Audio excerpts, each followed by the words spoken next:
What is going on, everybody? Happy Sunday. If it's Sunday when you're watching, if it's Saturday, then what's up to you? But we are here with our Week 11 NFL show of the week. Myself, Riggs Tamburo, with Bryson Owens. Brother, it is good to see you.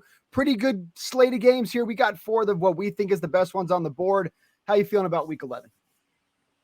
I'm good so far, man. Yeah, we were talking about it before we started the show. We've kind of been spoiled the last 2 weeks with these really good matchups heading into the game. And this week, there's a little bit less of those, a lot more of these bigger blowout type of games. But if you see a little bit of a perk in our step, it's because we're riding high on our Broncos right now. So I'm feeling extra confident. Yeah, man, between the Broncos, the Steelers, and the Cardinals, what is going on? I'm feeling great. We're on cloud nine. My man. But on cloud nine, speaking of the devil, we are covering all three of those games, guys. So here we go. Let's jump on in here to one game that appears to be one of the biggest stories in the news, very popular AFC North matchup between the Steelers and the Browns. Deshaun Watson, broken bone in his shoulder, out for the rest of the year.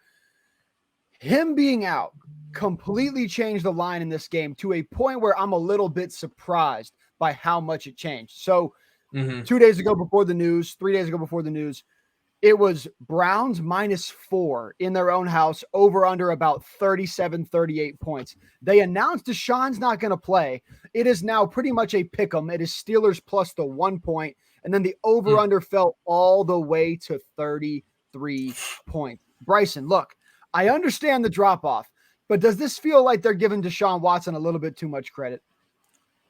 Yeah, I think they're definitely giving him a little too much credit there. Now, I will say I think part of it is they announced that Dorian Thompson-Robinson, the rookie, is their starter for this game, and he was not good his first outing.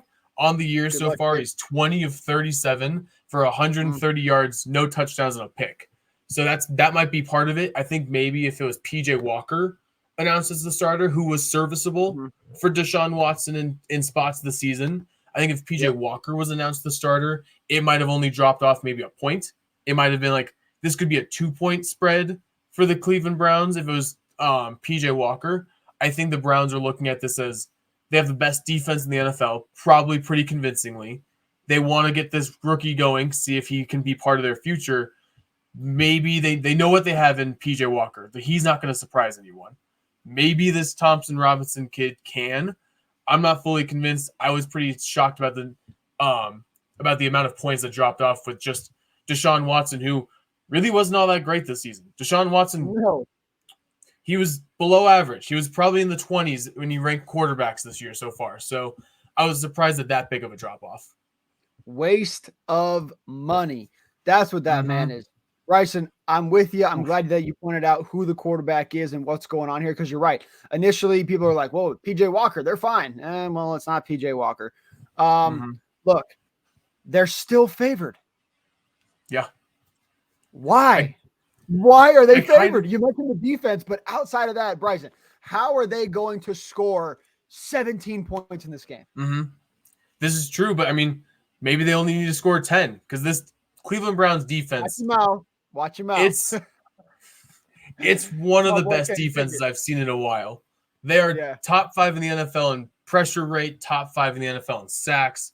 They're top 10 in every defensive number category, including first against passing yards. They only give up 151 passing yards a game.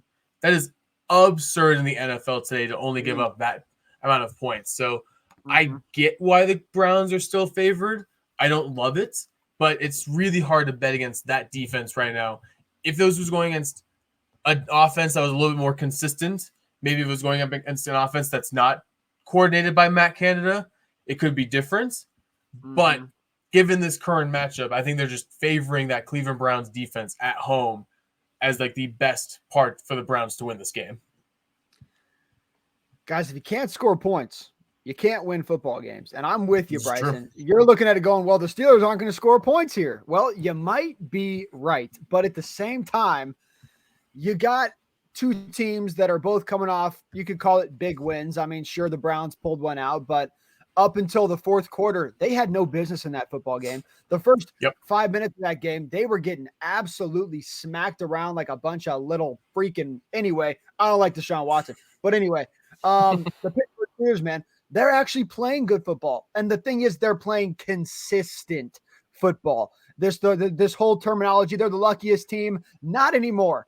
Get rid of that narrative. They're not lucky anymore. They're not pulling wins out. I know that game came down to the final play, and it was probably the highest my blood pressure has been in a hot minute.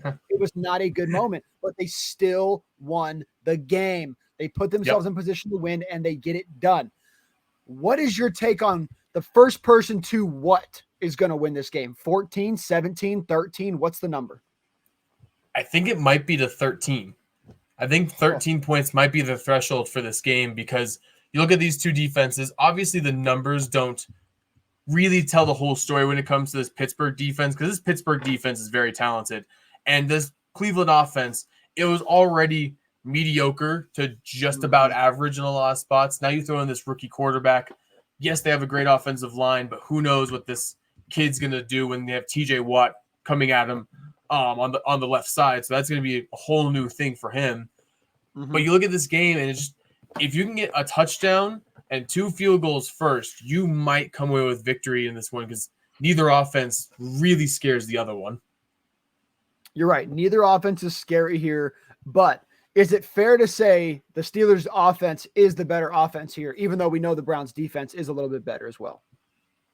Yeah, I mean, that's pretty easy to say. I think that the Steelers have a lot more talent around them. I think the Browns have Amari Cooper, who's a very good wide receiver, and that's kind of it for them offensively consistently. The Steelers at least do have Deontay Johnson and George Pickens, and the running backs are getting better every week. Warren as the new announced starter for them. He looked really good last week against Green Bay. So I think that, yeah, the offense is definitely better for Pittsburgh in this matchup.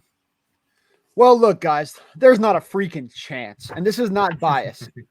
Genuinely, one, I mean, I'm a Steelers guy. I'm an AFC North guy. I don't like the Browns. I will probably rarely ever take the Browns, but if the spot is right, I will take the Browns. This is not that spot.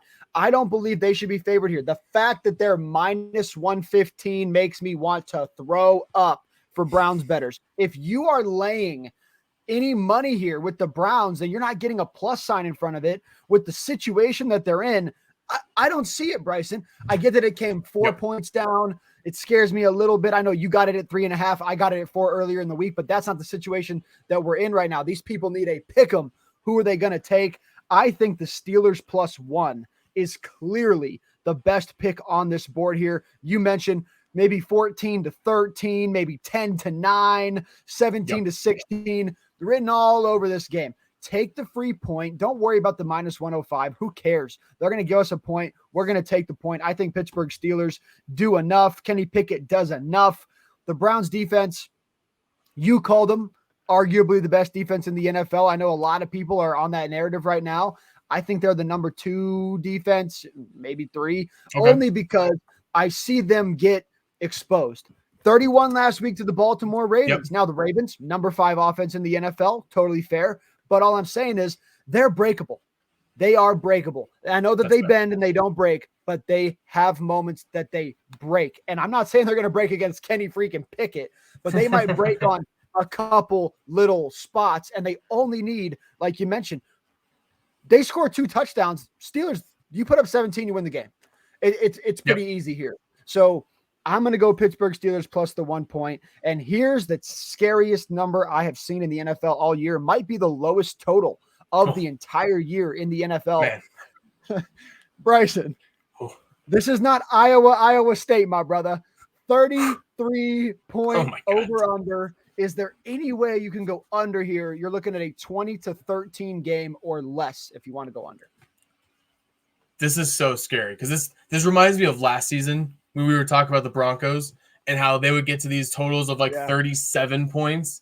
And everyone's like, it can't be the under. We've never seen 37 points consistently like this. And the under kept hitting. This is terrifying. But I'm going to take the over in this game because I think that there's going to be at least 1 or 2 defensive touchdowns. It's not going to be because of the offense. The offenses are not going to put up points.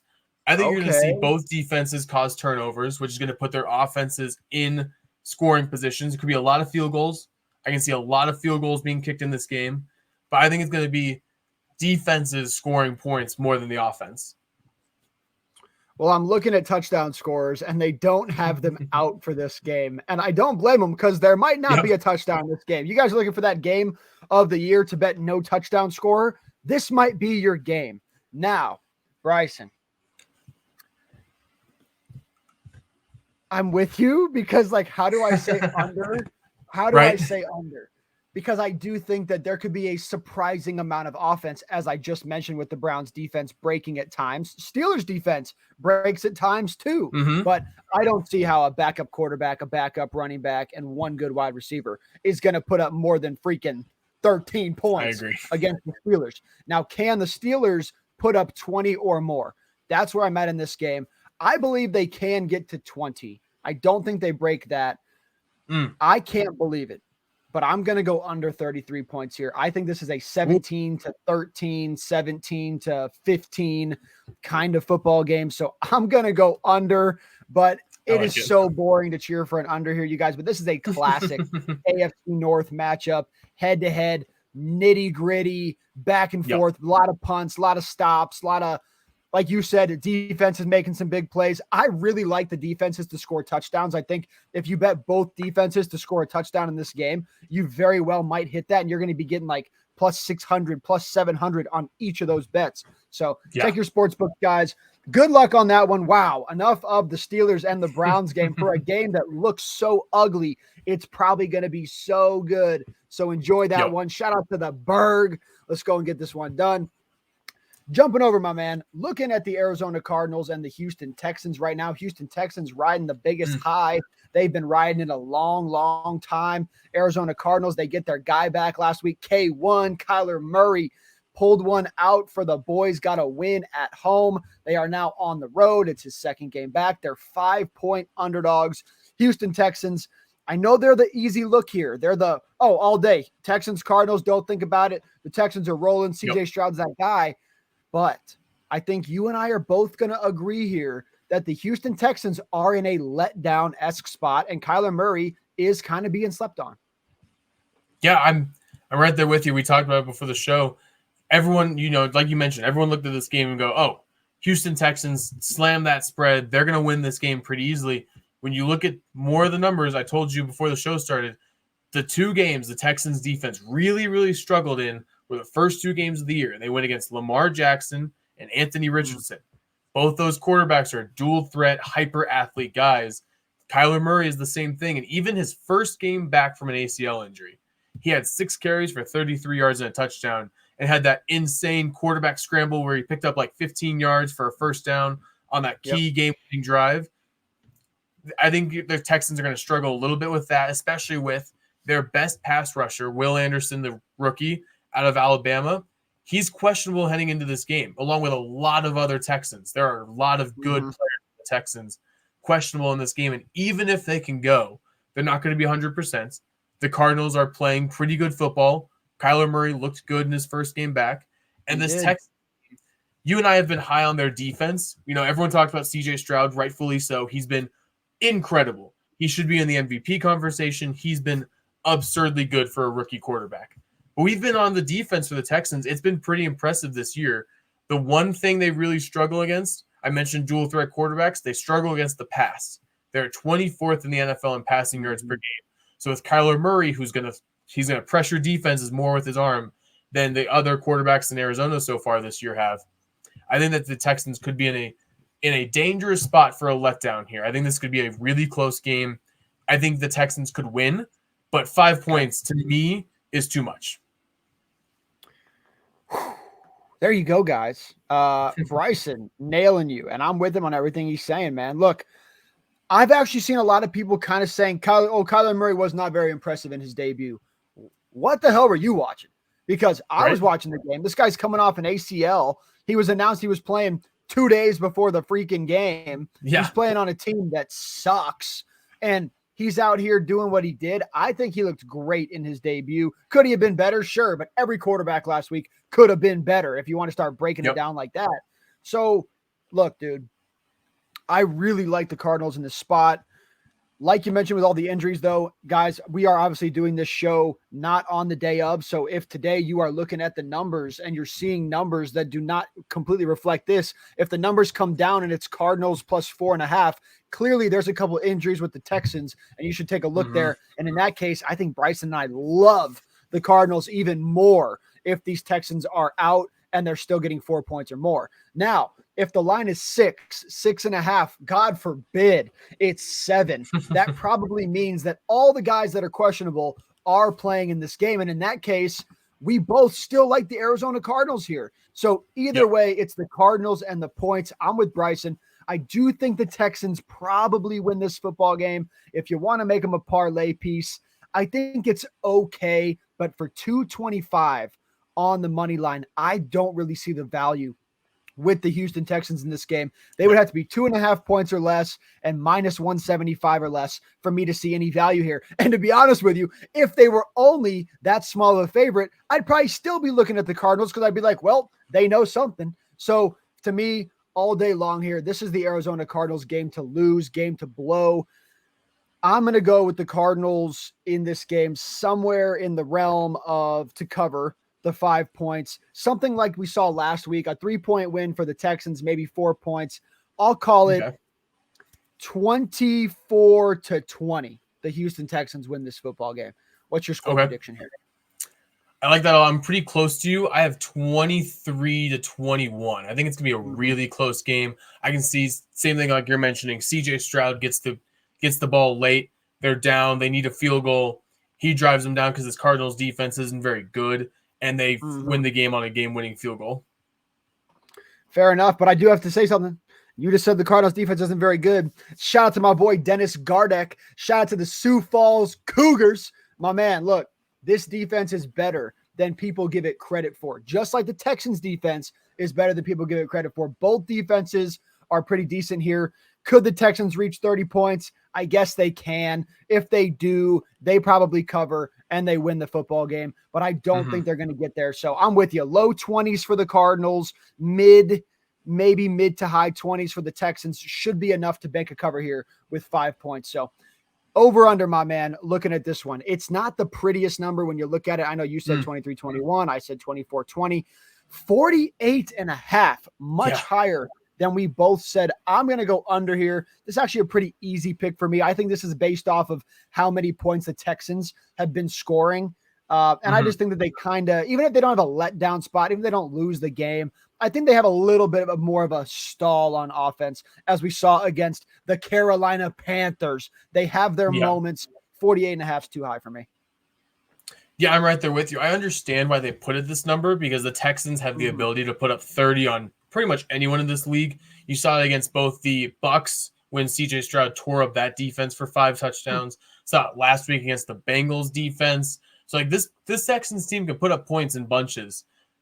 But I think there's going to be a lot more running involved, especially on the Cardinals side, which is going to bleed clock. It's going to give the Texans less possessions, less opportunities for CJ Stroud to go down there and score points. So I think it's going to be a slower, like the clock is just never really going to stop in this game. It's going to lead to less possessions, less scores. There you go, guys. Both going under, both going the Birds to cover in this one. Good luck to you there. I really hope Kyler Murray shocks the world, pulls this one out, and all of the public lose their money on the Texans here. Not that I want you guys to lose your money, but we're warning you right now. So be very, very careful in this game. Approach with caution. Jumping over, man, to a midday game. This one to me is definitely the game of the afternoon. That is the Seahawks and the Rams coming in a straight pick 'em. We got Seahawks minus 110 on the road, Rams minus 110 in their own house. Total points here, 46 points. I'm a little bit surprised by this line. I'll just throw my pick out there short and sweet. I'm on the Seattle Seahawks here. They deserve to be 2.5 point favorites in this game. They are not. Give me the money line all day long. Pete Carroll's going to outcoach him in this game. I'm going to go Seahawks to win. Yeah, I'm right there with you. I think part of why this number came down to almost a straight pick 'em is because Matthew Stafford has been announced that he can play. So having Stafford back makes it more of a shootout in this type of sense. Stafford earlier in the year was playing pretty good football. He's been mediocre since then. It's been really weird Puka Nacua was going off earlier in the year, and everyone was like, oh, once they get Cooper Kupp back, they have probably one of the best wide receiver duos in the NFL, and just neither receiver has done a whole lot since that they've come back. I think Stafford's having a hard time coming off of Cooper Kupp and really reading the defenses, the whole field. The offense for the Rams it's okay. It's just about average and everything. Same with the defense. The Seahawks, pretty much the same thing. Like this, the Seahawks record is way better than the numbers say it should be. And I think part of that is because of who they've played. I think it's going to be a similar situation here. I don't think the Seahawks are going to play great football. I think it's going to be ugly. I think Aaron Donald could have a chance to make it an ugly game himself. But I think it's going to be another classic Seahawks-Rams game where it looks like the Seahawks should come out and win this game pretty easily, and the Rams make it at least competitive for a while. But I'm with you at just a 1-point spread. I'm going to take the Seahawks to win this one. Matt Stafford's not that guy anymore. And I have nothing against Stafford, but I don't think he's that dude. Now, I know Geno is not the same Geno that we saw last year either. So you could say both guys have taken a step back here, but still, shot for shot, I like Geno. I like Geno's weapons. I like the way Pete Carroll runs his offense, just more than what the Rams are doing right now. There's just too many question marks for me. There's all this Carson Wentz drama in the background as well. Like, well, he's here if we need him. Like, oh, Jesus. Well, if you put him in, take the Seahawks. But look, I'm looking at more numbers in this game. I might be falling into a trap here. And if I am falling into a trap here, I'm okay with it because the numbers say Seattle here. 85% of the money is on the Rams on the money line. Are you freaking kidding me? They are 3-6. Seattle is 6-3. Bryson, I don't care if Seattle have had a somewhat easy schedule up to this point. They've won 6 of their last 8 games. They are the much higher trending team right now than the Rams, who are on a downward trend. Like you said, Puka Nacua, dude came out as hot as you can come out, and he hasn't really done much since. Cooper Kupp, great wide receiver, but if Stafford can't get him the football, none of it matters. So, look, guys, this might be one of my biggest bets of the weekend overall. Seahawks on the money line to get this thing done. If they lose, they lose, but you're fading the public. You're fading basically Matt Stafford, and you're taking all of the trends that tell you who's going to win this football game. It is Seahawks all day. I'm sorry to repeat myself, but Seahawks, not touching the Rams here. I would need at least 3 points here to even look in that direction, dude. No, I'm right there with you, and I was just looking up while you were talking about all that. The Seahawks have a winning record against Sean McVay since he's been the Rams head coach. They did lose to the Rams earlier in the year, but that was the healthiest the Rams have been all season. And that was probably one of the worst performances the Seattle Seahawks have played in a while. Even though Geno Smith is not playing quite to the level he did last year, he's still playing solid football. He's been okay. He's been better than Stafford has been this year. And the running game for the Seahawks, it's so impressive with Kenneth Walker. I think that's going to be the key to this game. They're going to run the ball down the Rams' throats and just not give that offense many possessions in this one. So I'm right there with you. There's nothing in my mind other than maybe Aaron Donald having 5 sacks and 3 forced fumbles. That's the only way I see the Rams really coming out and winning this game. Kenneth Walker over under 66.5 rush yards. What you thinking? Over. I'm taking the over there. The Rams are 22nd in the NFL in rush defense. I think you're going to see, to slow down Aaron Donald in that pass rush, they're going to see the Seahawks run the football early and often in this one. I'm with you, Bryson. I love me some K-Walk. I'm with you on the over 66.5. I'm with you on the Seahawks, and I am also on a Kenneth Walker touchdown. Once again, no odds out on that yet, but I don't really care what the odds are on that. I will take him. It doesn't really matter. I really like him to score here. I don't think they win if he doesn't get in, to be honest. So Kenneth Walker, anytime touchdown, guys. Good luck there. Over under 46 points, man. Very weird number here. I guess it makes sense, but at the same time, it doesn't make sense. 46 points. Yeah. I don't really have a lean here. I mean, do you like either side of this number? I really like the under in this one. I'm struggling to see how the Rams are going to put up points, and the Seahawks, even though they're winning these games, they're not lighting up the scoreboard either. I believe they're about middle. They're 14th in the NFL in points per game. They put up 22 points. So now you're asking for the Rams to put up somewhere in the 20s to hit that over, and I don't see it happening. I don't know how this Rams offense is gonna score here. So, like I said, one of my favorite trends with teams who like to run the football is take the under because they like to bleed the clock.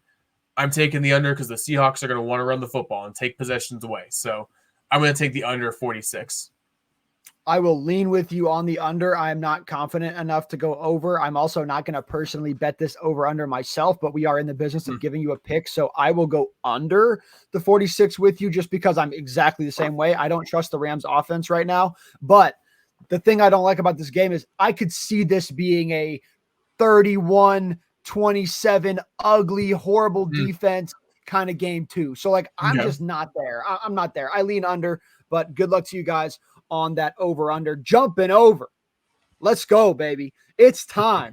Denver Broncos country. Here we go. Minnesota Vikings, 2-point underdogs. Josh Dobbs and company are coming to town. Denver Broncos -2. Russell Wilson and the boys finally cooking, coming off 2 big wins over Kansas City and Buffalo. Over under 42.5 in this game, man. Denver Broncos minus the 2 points. Do they get this done, or are you on the train of, I'm not stepping in front of Josh Dobbs and this Vikings team right now, especially at plus money? So first, before I give you my pick on this one, I would like to take a victory lap. I took one for CJ Stroud when I said he was going to be better than Bryce Young. I'm taking one for Russell Wilson. I told everyone in our group chat all season that Russell Wilson's not the problem. And if you look at every number, Russell Wilson is top 10 in pretty much everything. He's not Seattle Russ. I'm going to say he's about 80% of what he was in Seattle, which is, by the way, 80% of Seattle Russ, better than half the league. Fair. That's a pretty good quarterback. And then you pair that with a really good play caller in Sean Payton. I'm really impressed with the way this offense is running. I know that Joshua Dobbs has been the story of the NFL this year. It's been a very Geno Smith-esque story from last season.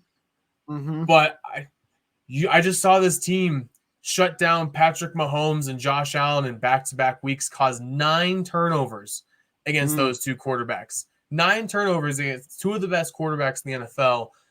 I don't care how well Joshua Dobbs is playing. He's not better than both those guys. And this defense is playing at such a high level. It's at home. The Broncos are desperate. They need this win to keep in pace with the playoffs. Russell Wilson's playing at a high level. The Vikings can't run the football, which is the Broncos' biggest weakness on defense right now. So the Broncos can shut down that run and make Joshua Dobbs throw the football a ton. I like our chances there. And this Broncos offense, I know I just said Russell Wilson's playing really well. Part of why Russ is playing well is because we're running the football. Last season, never ran the football. We ran the football maybe 15 times a game last year. This year, these last few weeks, we're averaging over 30 rushes a game, and it's making this offense work. So against this Vikings defense, which is just about average in every category, at home, desperate Broncos team playing really good football, I like the -2 points. Man, 4 weeks ago, we looked at this game and we were like, oh, this is going to suck. Why is this on prime time? And now, all of the sudden, we have a great football game here, guys. And by the way, if you're looking for someone to watch the game, head on down to Jackson's 1520 20th Street there and go watch the game. Going to be a packed house on Sunday night for that one. Head on up there, tell our friends hello, and enjoy the game. But, dude, I am as much on Josh Dobbs as anybody. He was the Cardinals guy. I had faith in him pretty much all year. And then he goes over to Minnesota, and he literally took what he was doing there, which, by the way, shout out to Kyler Murray. This shows you that Kyler does not have the team around him that guys like Kirk and them have around him, because look how much the dude's playing the same quarterback. He's playing the same way he always plays, but now it's actually working. So I love the momentum that they have, and I love this happy train, and I hope he wins comeback player of the year, but I'm with you here. I think they're going to run into one here. They're going to finally come back down to earth. People, once again, it's kind of like the CJ Stroud thing. Could not be higher on this guy right now. And I know that the Broncos actually are almost getting a little bit of that. Well, they're riding a high. They come off 2 big wins. No good letdown spot. Yeah, to me, it's more of a letdown spot, though, for Minnesota than it is for the Broncos. Because to this moment, Bryson, people don't respect the Broncos. They still don't think the Broncos are a good football team. They still think Sean Payton's not the guy. They still are like, oh, Russ is washed. You call him 80%? I think that's fair. So look, I don't think that the Vikings are going to be able to get their offense going enough in this game to win this one. And likewise, the Vikings defense has had a lot of problems. And you're walking into Russ now when he's finally getting into a groove. Cortland Sutton's rolling, Judy's rolling, Javonte Williams is rolling. I just think that they're too powerful here. I'm cool with the money line. I don't really feel like you need to go. Let's see what we got here on this money line. I don't feel like you really need to lay more than minus 130. If you want to lay the 2 points, go ahead, but not that I have anything against Will Lutz. I don't want to play with extra points and all that BS in this cold Sunday night game. So I'll go money line with the Broncos. I know a lot of people are looking at the dog spot. I don't blame you if you take Minnesota here, but I think that that's a bait line right there. If it doesn't hit 3, you can't touch Minnesota here for me. So I'm with you on the Broncos, but over under, man, 43.5 points here. What do you do? This is a tough one because I just mentioned the Broncos defense is playing at a really high level the last few weeks. Over the last, I think, 4 weeks, I believe they're top 10 in points per game allowed. And that's against the Chiefs, the Packers, the Chiefs, and the Bills. Like, they've been shutting teams down lately. And this Vikings defense is just about average in everything. It's a solid defense. I think you're going to see a lot of running out of both teams. I know I said Minnesota can't run the football very well. Joshua Dobbs has been very good at using his legs so far this year, so I think you're going to see him run the football a few times. I'm going to take the under here because I think that there's going to be a lot of clock bleeding. It's going to be a lot of easy throws. You're not going to see a lot of these deep 40-yard bombs that sometimes land incomplete and that kind of stops the clock and kills momentum. I think you're going to see a lot of 5 yards here, 5 yards there, get in the scoring range, field goal. It's not going to be a touchdown fest in this game. I think you're going to see a pretty low scoring one here. So I would say it's like Broncos 21. Nope. Yeah, Broncos 21, Vikings 18. That puts at 39 points for the over-under. 21-18. Okay.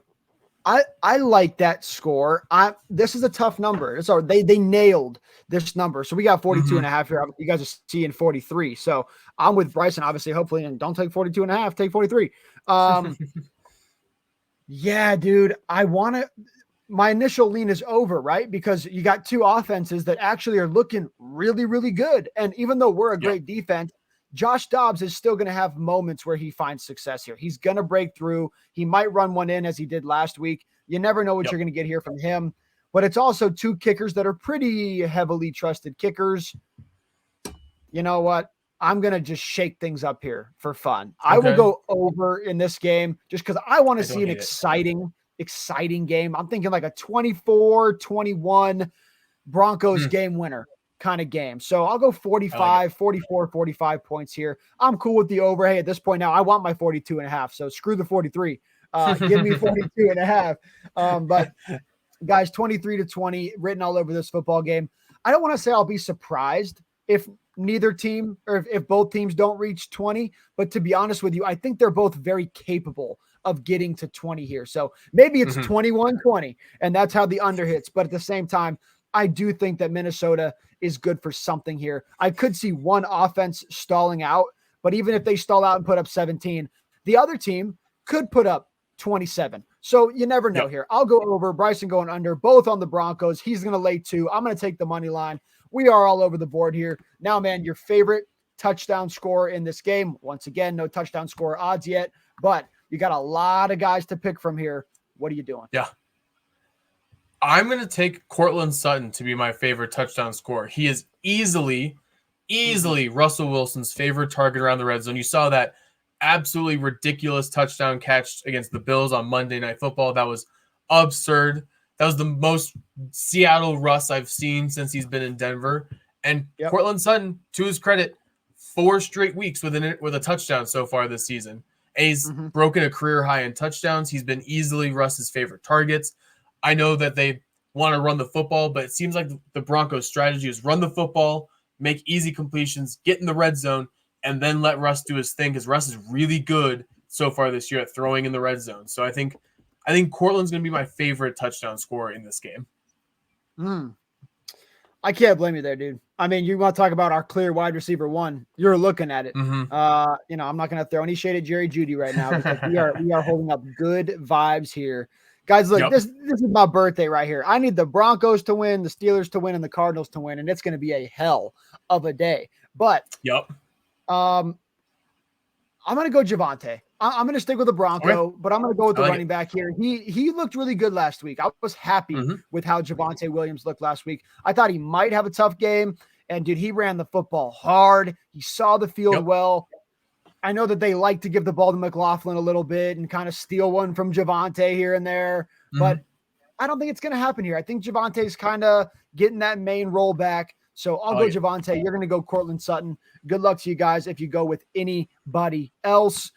Also, I think the over 1.5 field goals for either kicker in this game is a little bit valuable here, just because it could be a little bit lower scoring game. Both offenses should move down the field, but might not finish drives. So good luck on those. It's not snowing yet in Denver. It's going to be getting a little bit chilly, but it's not snowing yet. So grab those field goal props in Colorado while you can. Man, any other thoughts here? Any other stuff you're looking at for the Sunday NFL slate?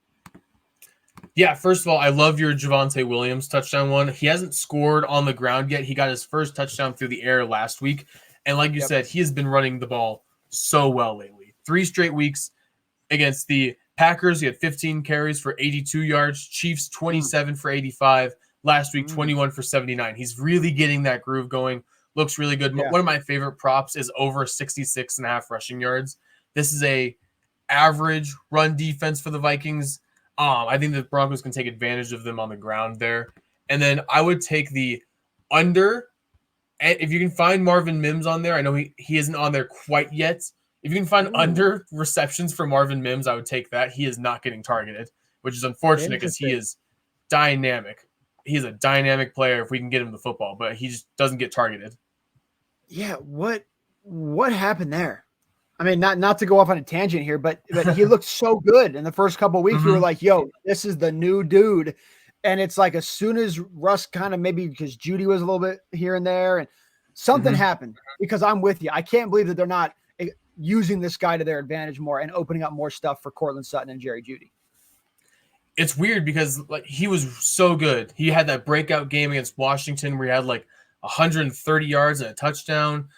But I think the thing is, Sean Payton is being so conservative with Russ. He wants Russ to only throw 10 yards and fewer downfield. He wants him to get easy completions right now. We're running the football a ton. And Marvin Mims is that deep threat. You want him to throw a 40-yard pass for a touchdown to Marvin Mims. And we're not doing that right now. That might open up later in the year as Sean gets a little bit more confident in Russ.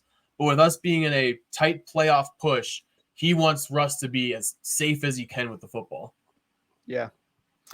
Well, I guess we will see, man. But, you mentioned Russ looking like the old Russ a little bit, and I think it's time to let him open up a little bit more. Teams are going to start to figure out our little small game we're playing. It's working right now, and luckily the Bills suck, and luckily the Bills committed a really stupid penalty, but eventually it's going to catch up to the Broncos if they don't do a little bit more of something here and start expanding that playbook a little bit. So hopefully we see Mims get more involved, but I'm with you. Until further notice, you got to go with his under on receiving yards. He's just not that guy right now. So good luck to you guys there. Check out sportsforumdenver.com.